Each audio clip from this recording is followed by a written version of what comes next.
Hello again, everyone. This is Stan Scott, And Scott K. and this is the sixth episode of the Foggy Bottom Line podcast. And today we're going to talk a little bit about what we call affordability. We know that the Trump campaign did a great job of creating a perception that inflation was out of control, right, over the last couple of years. Egg prices were higher for some reason or another. We know that housing prices are much higher.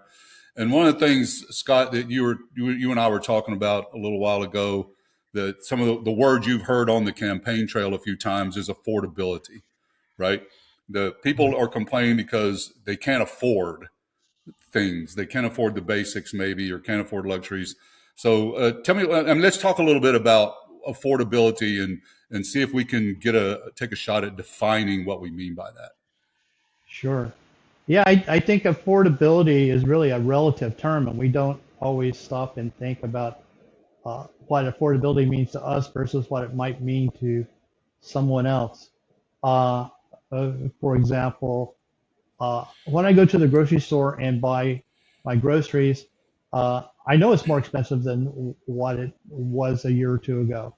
Um, and I feel it in in my pocketbook, and I kind of complain about it. Life is getting less affordable.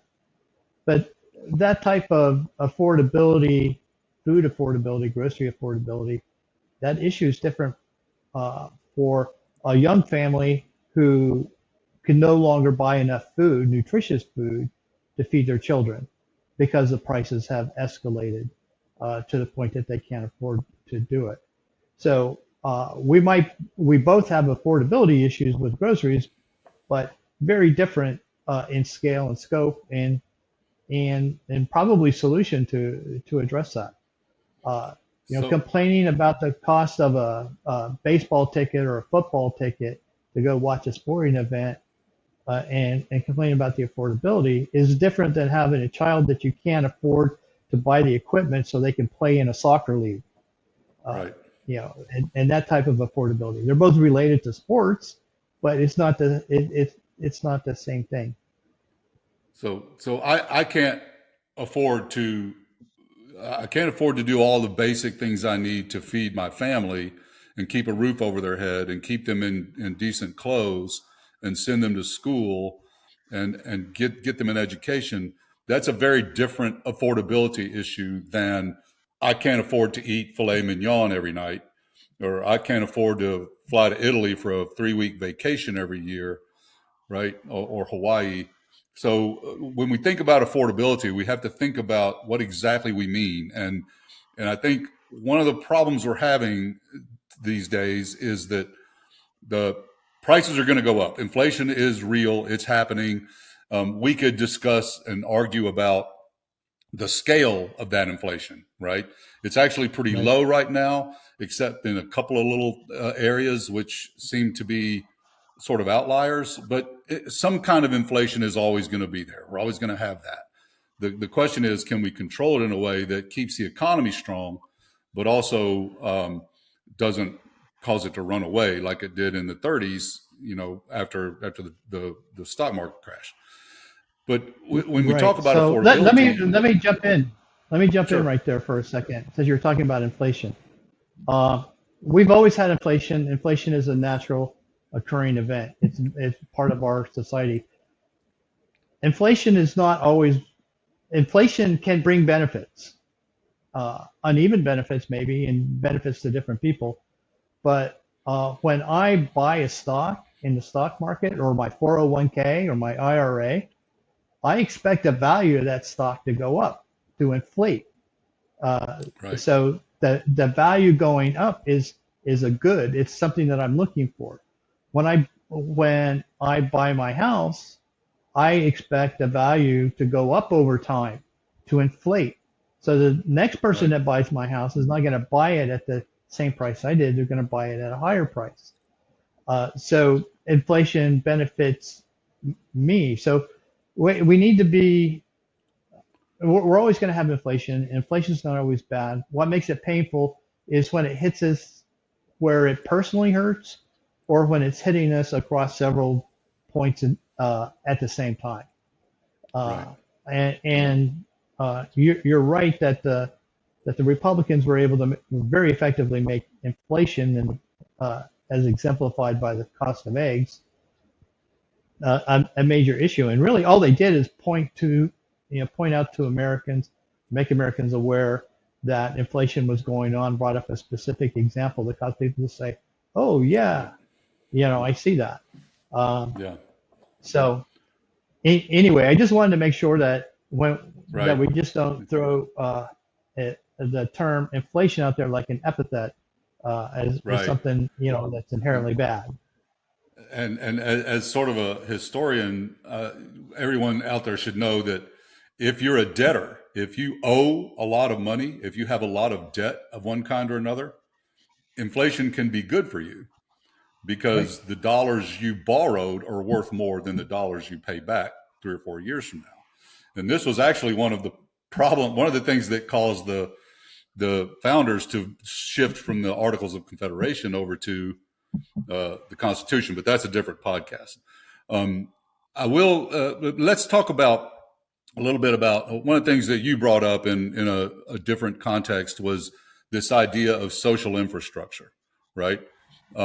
We talk a lot about social programs. We talk about a social safety net, but you started talking about reframing that in terms of social infrastructure, and the but let's broaden that term a little bit and talk not just about things like Medicaid and nutrition programs and housing assistance like we were talking about before, but let's talk more broadly about social infrastructure because let's face it, Elon Musk does not have an affordability problem, right? right, The billionaires do not have an affordability problem. The person who has an affordability problem is the person who's making minimum wage or the brand new college graduate who's on his first job and can't afford to move out of mom's basement, right? Or a person who gets a great job offer in another city but can't afford to sell their house because of the way interest rates are. These are affordability problems only in the sense that the revenue stream doesn't match the spending I need to make to stay in the black, right?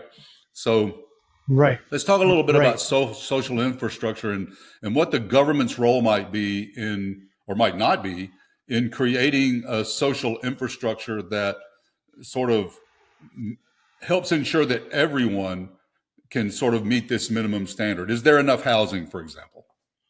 Yeah. So let's break down affordability a little bit further.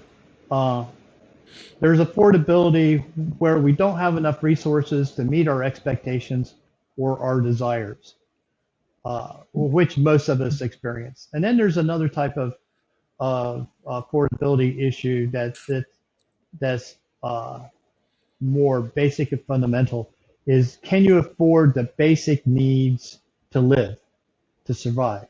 Right. Can you afford a roof over your head? Can you afford to, to eat? And uh, so there's different kind of solutions there. And really, I think as a society, I think we have an obligation to uh, resolve the latter, prioritize the latter in terms of uh, affordability. We need to have some type of guarantee that a human being can continue to exist and have some type of quality of life. We should not have homeless in America. We should not have uh, starving, hungry children in America. And I think we have an obligation as a society to to address that type of basic cost of living affordability issue. I think we have less of an obligation to temper the rising cost of living and luxuries and that. But let's talk. I want to talk a little bit about the people that have an affordability issue with meeting their basic needs. Uh, Right. we tend to focus on government programs like food stamps or welfare or handouts or charity as our first go-to. But really, what we should do, in my opinion, is we should focus on the revenue side of the issue. What is it that's keeping that person or that family from having the income that they need to get above that basic subsistence uh, level. And in many cases, it's the minimum wage.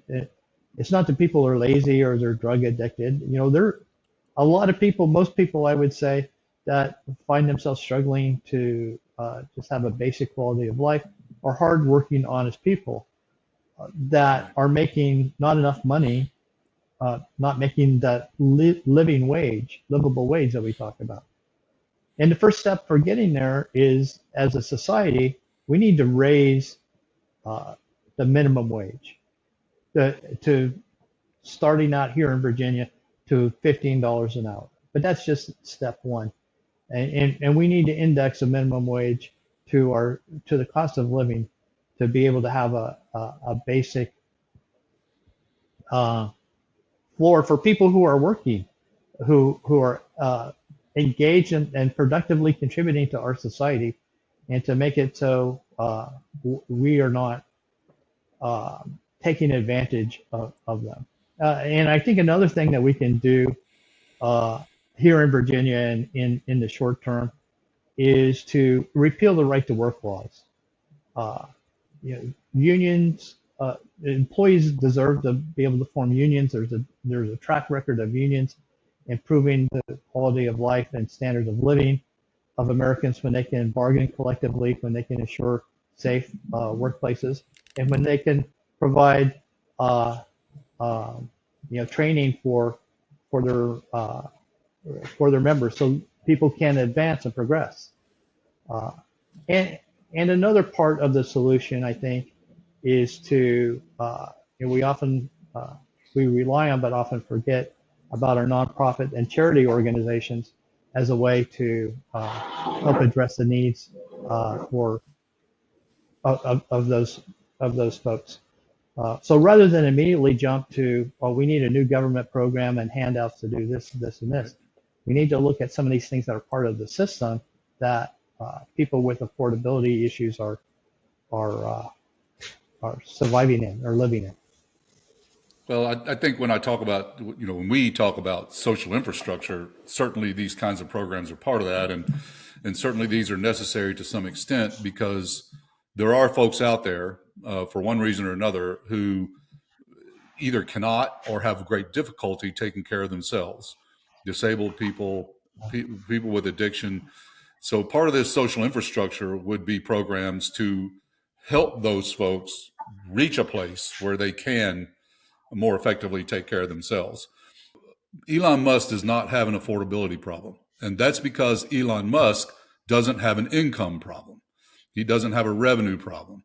Now, we talked about the minimum wage and the disconnect between the minimum wage and productivity increases in episode 3 of the podcast. So go back and take a look at episode 3 because you'll get some more insight on what's going on with the minimum wage and why it should be raised. And we certainly should think about increasing the minimum wage. And it's important to understand that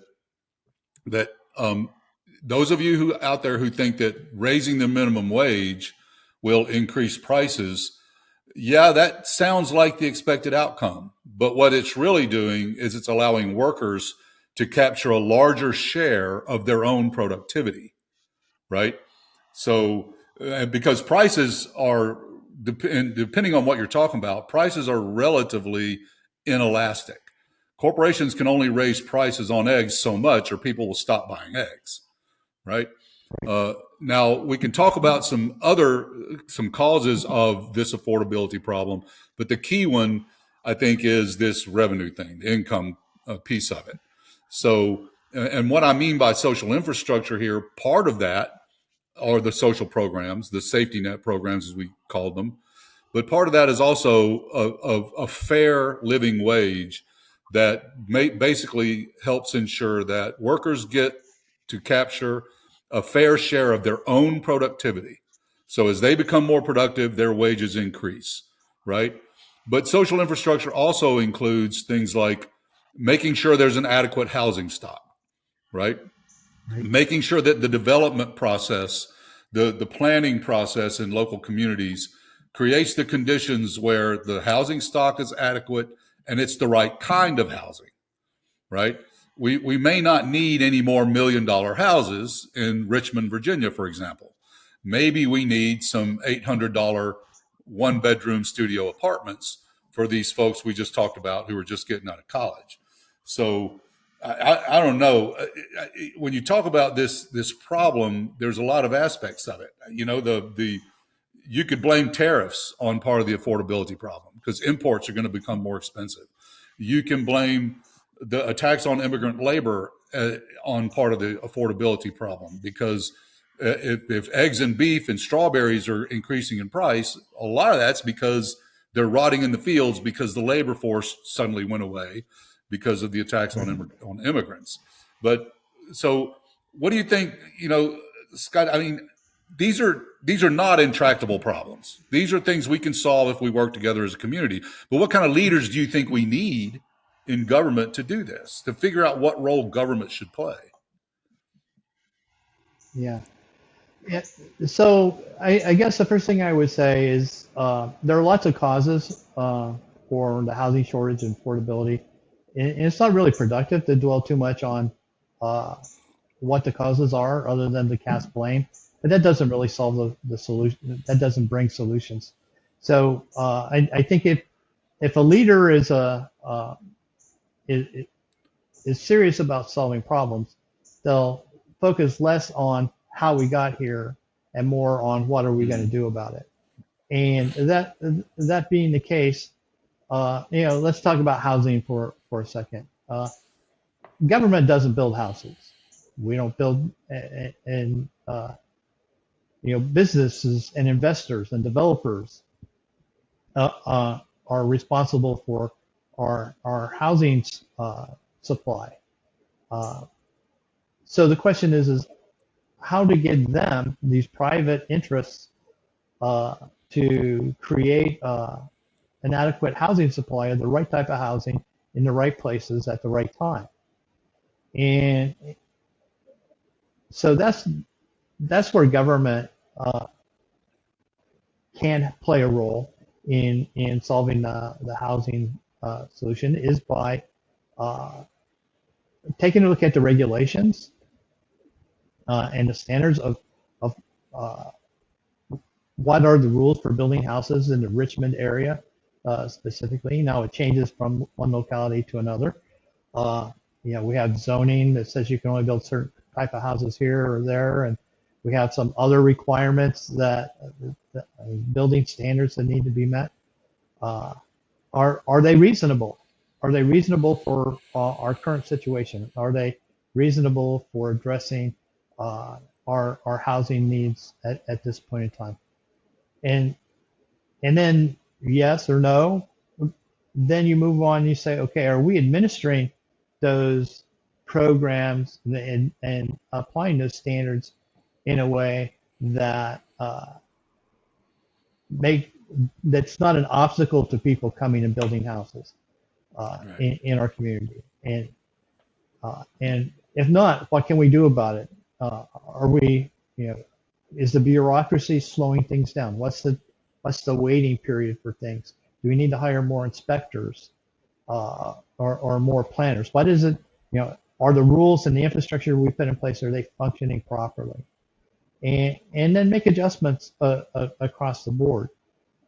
But to do that kind of have that kind of government intervention to solve this particular problem, leaders need to understand how the system works.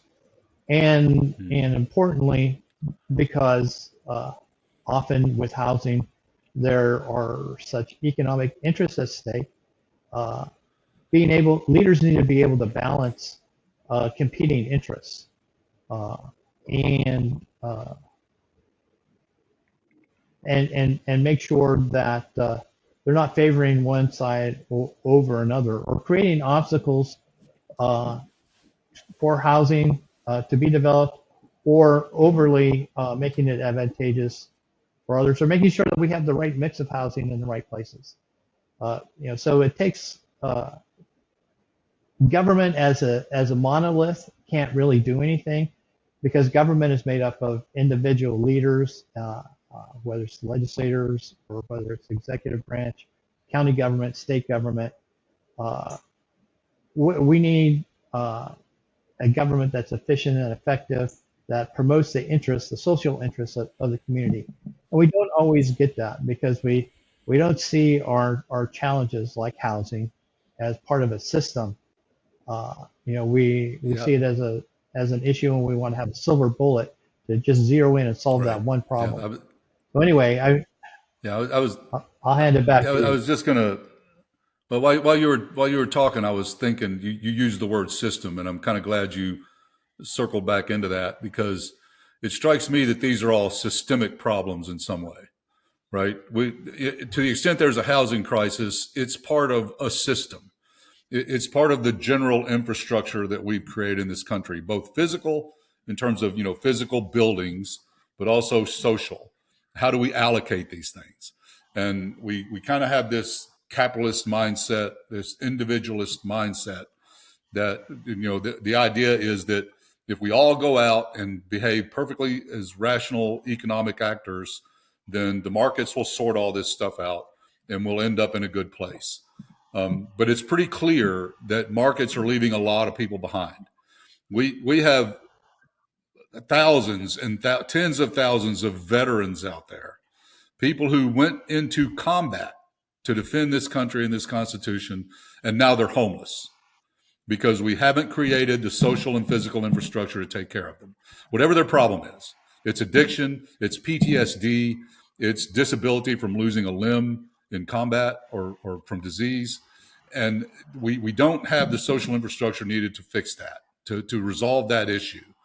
And it's because we don't want to, right? The only reason we haven't solved that problem is because we don't want to as a society.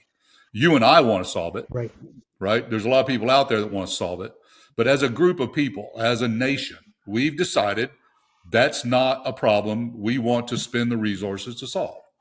And so when I ask about what kind of leaders we need to solve, to resolve this, I would say we need leaders who think of these things in systemic ways, right? It's a cohesive problem. These things all feed into each other. Okay. If I can't feed my family, that might be because my rent's so high, it's eating 3/4 of my paycheck. Right. And if I'm still living in mom's basement, it might be because I can't afford to buy or rent a place to live and where I want to be. Okay. And it's real easy to say to someone, well, if you live in Detroit and you can't find a job, move to where the jobs are. And that's easy to say if you have a lot of savings and a big 401k and you've got a lot of skill sets that are marketable in different places. But if your only skill set is XYZ skill set and the only place anyone is doing that is in Detroit, you're kind of stuck, right? Unless you can get retraining. So, and then the education system is also part of this system that we've created. So, to me, we need to look for leaders who understand that it's a systemic issue, right? We need to look for leaders who want to solve these problems as best you can. Now, we're never going to make homelessness completely go away. It just isn't going to happen. There are people out there who want to be homeless, right? And there's even a famous novel series, the Jack Reacher series, which is about a guy who is intentionally homeless. Now, he's not homeless in the sense that he's wheeling a grocery store trolley around full of bags of nothing, right? And his only possession is a scraggly dog.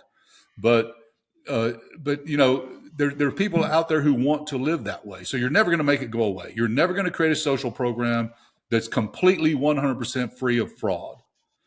But knowing that you can't completely resolve these issues 100% forever and ever is used as an excuse not to even try in many cases. Right. And the homelessness thing is a piece of that. So I don't know, maybe rounding them up and putting them all in jail. I mean, that's certainly good for the for-profit prison system, right? Right. But I'm not sure it's good for the homeless person who's there because he went to combat, lost a foot, got addicted to painkillers, has PTSD, and can't can't focus on anything for more than 15 minutes at a time. That guy needs special help. We need to figure out how to get us there. But the broader affordability crisis, there are some things we can do, economic things we can do that will begin to mitigate some of this. And the first of those, which you mentioned, is increasing the minimum wage. Any thoughts on Yeah, any of that? I mean, yeah. Let me go throw ahead. another example of the systemic nature of things and how by looking at our systems and the assumptions that we make, how society might be exacerbating or might be able to uh, ameliorate or improve the situation, the affordability situation. So in this country, in the United States, we have invested heavily in our road infrastructure, which results in every American needing to have at least one vehicle to get to and from work, to get Right. to the grocery store, to get to school. And because we have this road system, we're not constrained by distance anymore. It used to be that you went down to the corner grocery store, the corner drugstore. You worked not too far away. You caught the trolley or the bus or some type of public transportation to get to and from work. Uh, but we've built this infrastructure now that it has generally increased the quality of life for everybody. And it's also provided the infrastructure for economic growth and for businesses. Amazon, for example, benefits from having a robust road structure and infrastructure, so they can ship and deliver, all their products around. But that doesn't work for the guy who's making, let's say, more than the minimum wage, but less than $15 an hour, whose place of employment is 5 miles away. Okay, Right. because right now the rules are the way we set up the system. The system requires him to have a car Right. and to have insurance and to pay for gas and all that. And so, can he do that and get to work, or should we, systemically, we can look at balancing public transportation. And this is just a for example. It's not really a specific policy proposal, but it's an example of the type of analysis and brainstorming, problem solving that we can do. If we can provide reliable, consistent, safe public transportation, we can make it easier for people to get to a grocery store, get to their jobs. We can take the costs of a car, owning a car, parking a car, insuring a car, all those things. We can take that off the table and put more money in their pocket to be able to afford the basic necessities of life. But we don't even stop to think how our roads and lack of reliable public transportation directly contributes to the affordability crisis, the housing crisis, and the poverty crisis that we have in some areas. Um, so we need to be able to try to find solutions to problems that identify the system or the environment that the problem is occurring in, and prioritizing what parts of that, or for example, with the transportation system, some people might want more lanes on the freeway, so traffic moves faster. Some might want a new road somewhere, uh, and they would benefit from that. Or we've been talking about people who can benefit from public transportation. So we have to be able to prioritize the beneficiaries of whatever we do, and then come up with workable solutions for implementing that. And that's a pretty standard decision-making, problem-solving process that goes on in industry, at the policy level, at the government level, decision-making level, in the public sector. It doesn't happen as often, and we need to be able to adopt that kind of methodology as we come up with policy solutions. Well, So anyway, I kind of rambled off there.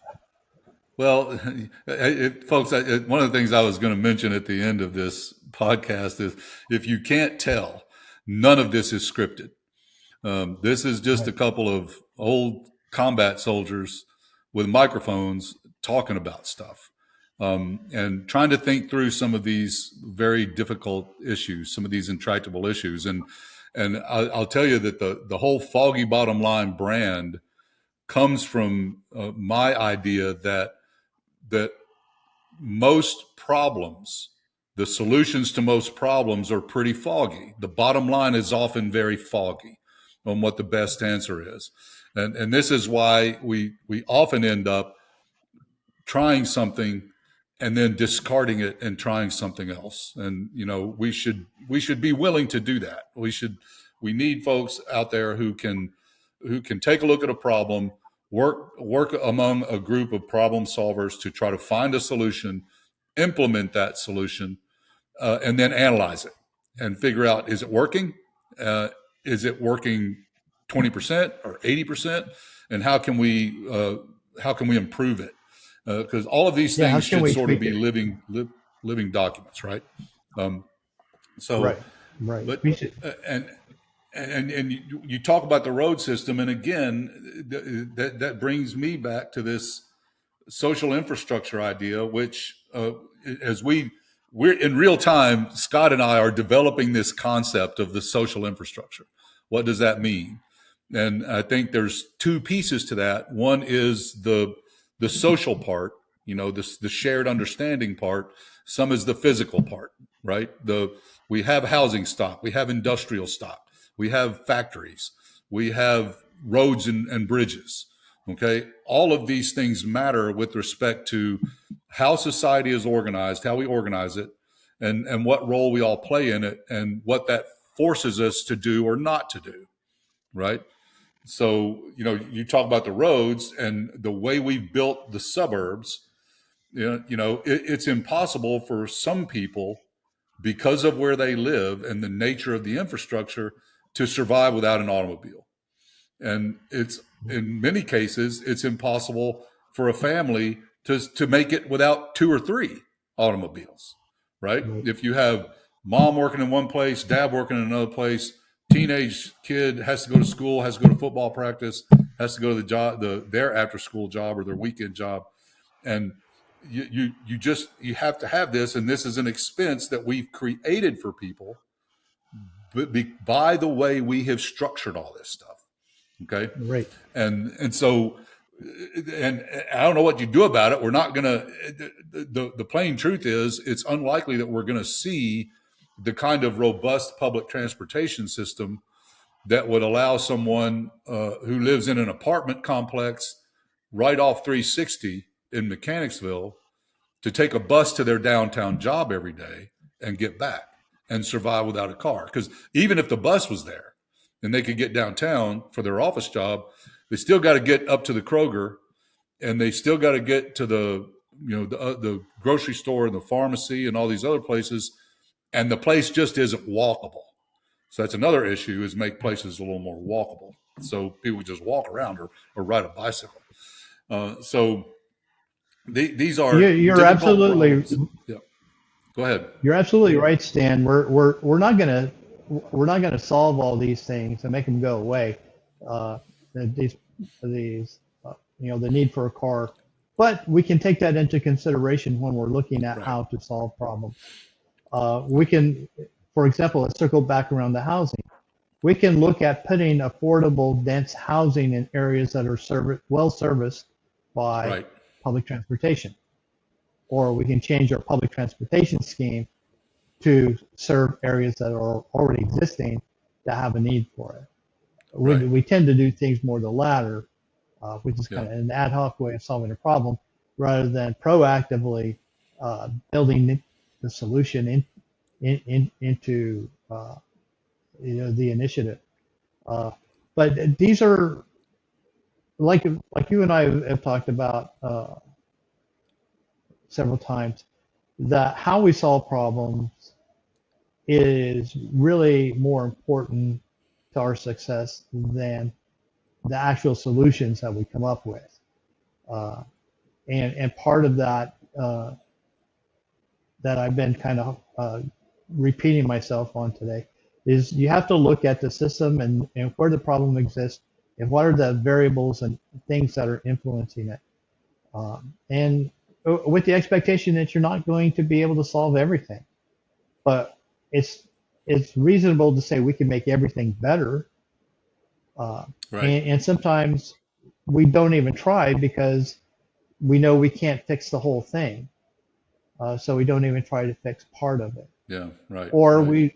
we let anecdotes of specific cases, let's say homelessness, for example, specific reasons, anecdotal reasons why some people are homeless, and we say, well, we can never make that go away.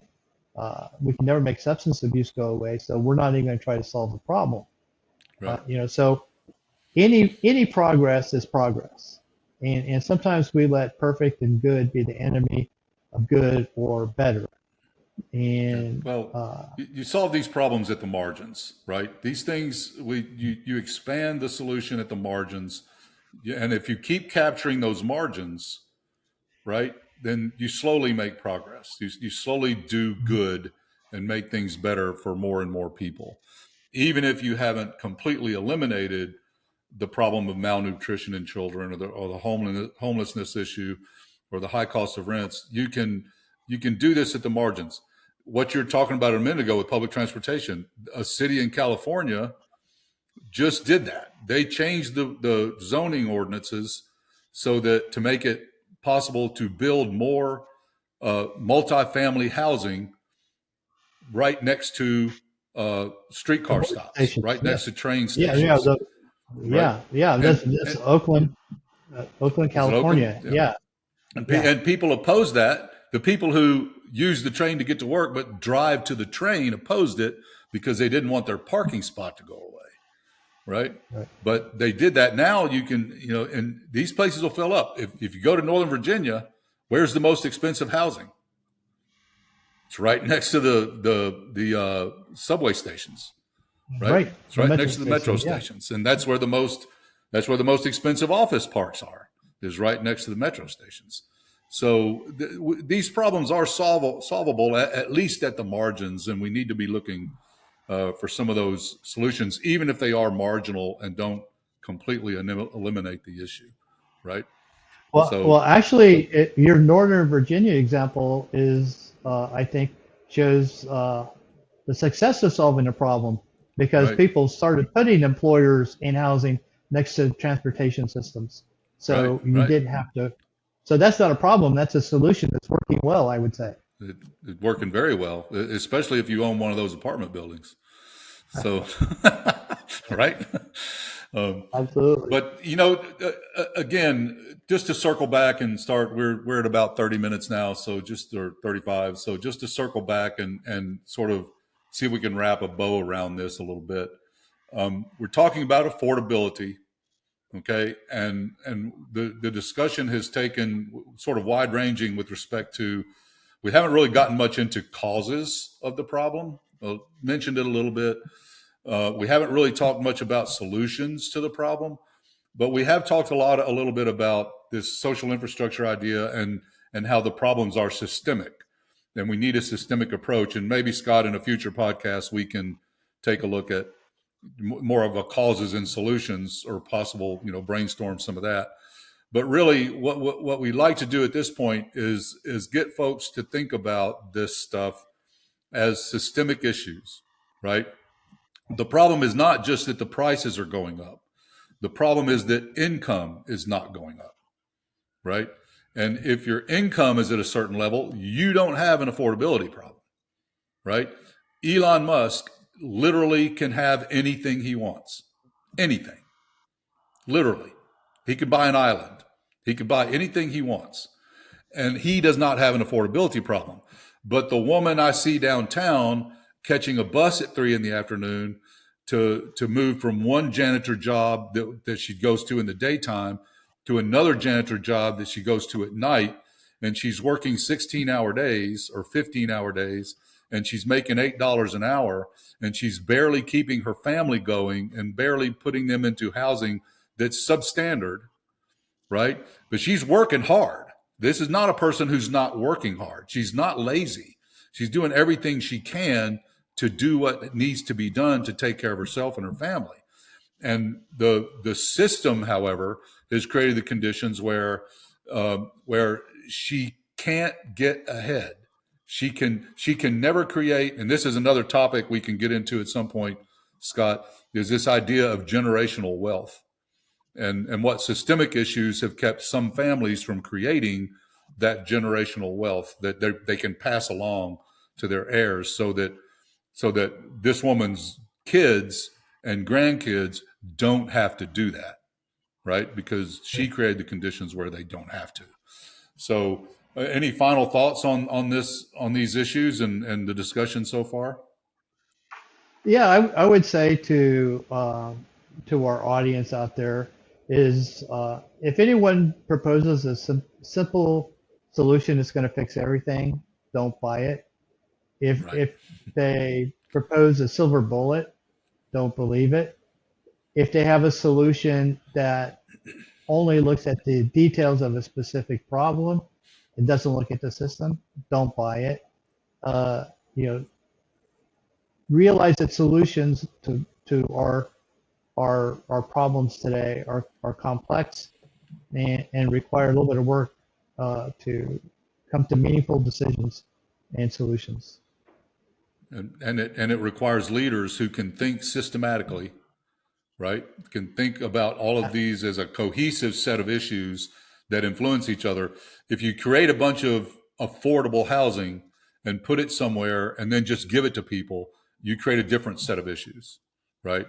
So Right. none of these, no proposed solution, the silver bullets you're talking about that some politicians talk about, none of these, even if they did solve one problem, there's a very good chance that they create a new one, right? Yeah. So we have to think of Yeah. these things synergistically and cohesively as a systemic set of issues that we need to think about what the unintended consequences might be. And this is the kind of thing we want to get at on this podcast and on other videos and other social media.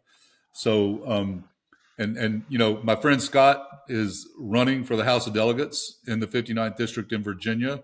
I personally think Scott is one of those leaders who can think systemically and help work with others to solve these problems, because Democrats can't solve it all by themselves and Republicans can't solve it all by themselves.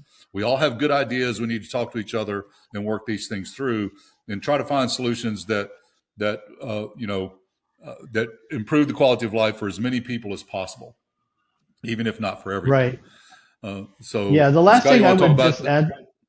Go ahead. Yeah, I'll just add one last thing before I say vote for Scott K on November 4th. But is that when the process, when there's a decision problem solving process like we've discussed today in our conversation, it allows bipartisan, cross-partisan solutions to be reached.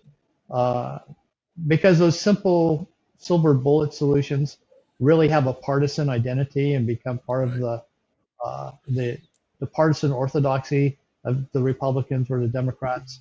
But when critical thinking, problem solving skills, using a systemic approach are brought into play, you can build consensus and build cooperation and collaboration, which is really what we need to solve all of our problems in the nation, not just in Virginia. Is we need a little bit more of that Right. across the aisle understanding and cooperation. Right. Okay.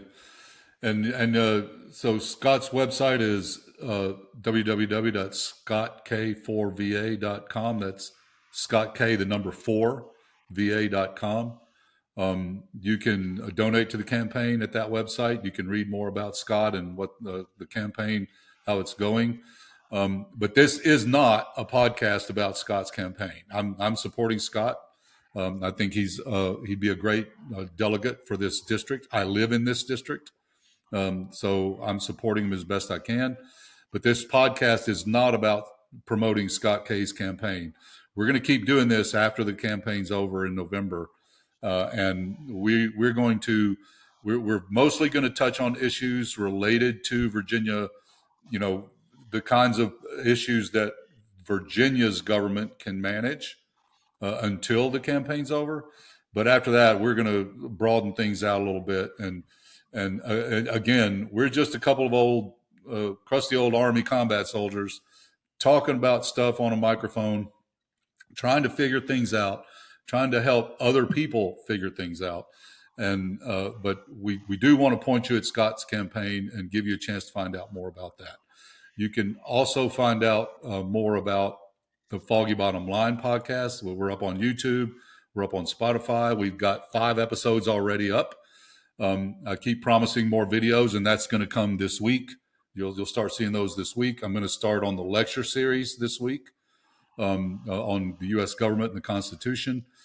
So please keep a lookout for more content and to see us on more platforms. We're on Instagram.